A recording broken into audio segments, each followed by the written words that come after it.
আচ্ছা, বাইন্যান্স মেগাড্রপে যারা জয়েন করছিলেন তাদের কিন্তু অবশ্যই বিএনবি স্টেক করছিলেন অথবা এসবিএনবি স্টেক করছিলেন, কিন্তু এখন বিএনবি অথবা এসবিএনবি স্টেক করার অপশন খুঁজে পাইতেছেন না।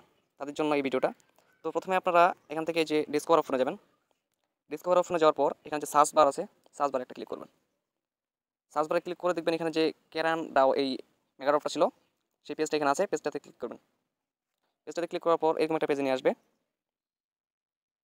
এখানে আসার পর এখানে আপনারা যারা এসবিএনবি স্টেক করছেন সিম্পলি যে এসবিএনবি এটার উপর একটা ক্লিক করবেন, এরা বাটনটার উপর একটা ক্লিক করবেন। এরা বাটনটার ক্লিক করলে আপনারা যদি ডিপোজিট করে থাকেন তাহলে কিন্তু এখানে এটা ডিপোজিট করা ছিল, এখন আপনাকে উইথড্র করতে, উইথড্র করার জন্য সিম্পলি যে উইথড্র বাটন আছে উইথড্র বাটন ক্লিক করবেন। উইথড্র বাটন উপর ক্লিক করার পর এখানে দেখবেন যে আপনার কতগুলা এসবিএনবি আপনি ডিপোজিট করছিলেন সেটা শো করবে।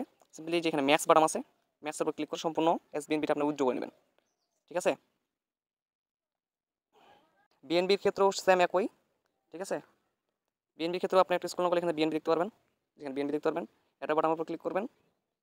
এটা বাটনের উপর ক্লিক করলে এখানে আপনাদেরকে এই যে উইথড্র বাটন আছে উইথড্র বাটনের উপর ক্লিক করবেন। উইথড্র বাটনের উপর ক্লিক করলে এখানে আমি 0.01 বিএনবি স্টেক করছিলাম, এই জন্য কিন্তু আমার 0.01 বিএনবি স্টেক শো করতেছে।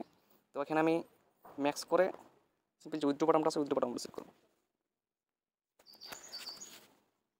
উইথড্র বাটন সিলেক্ট করলে কিন্তু আপনাদের এক্সট্রা বিএনবি ফি লাগতে পারে, এখানে অবশ্যই আপনার ওয়ালেটে রাখবেন, ওয়েব3 ওয়ালেটে।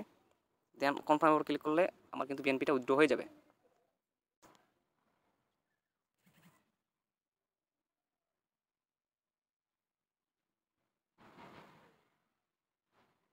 দেন আমার কিন্তু বিএনপিটা উইথড্র হয়ে গেছে। ঠিক আছে, এখন যদি আমি ওয়ালেটটা চেক করি, অ্যাসেটে গিয়ে ওয়ালেটটা চেক করলে কিন্তু দেন আমার কিন্তু বিএনপিটা উইথড্র হয়ে গেছে। সবাই বিএনপিটা উইথড্র করে নেবেন।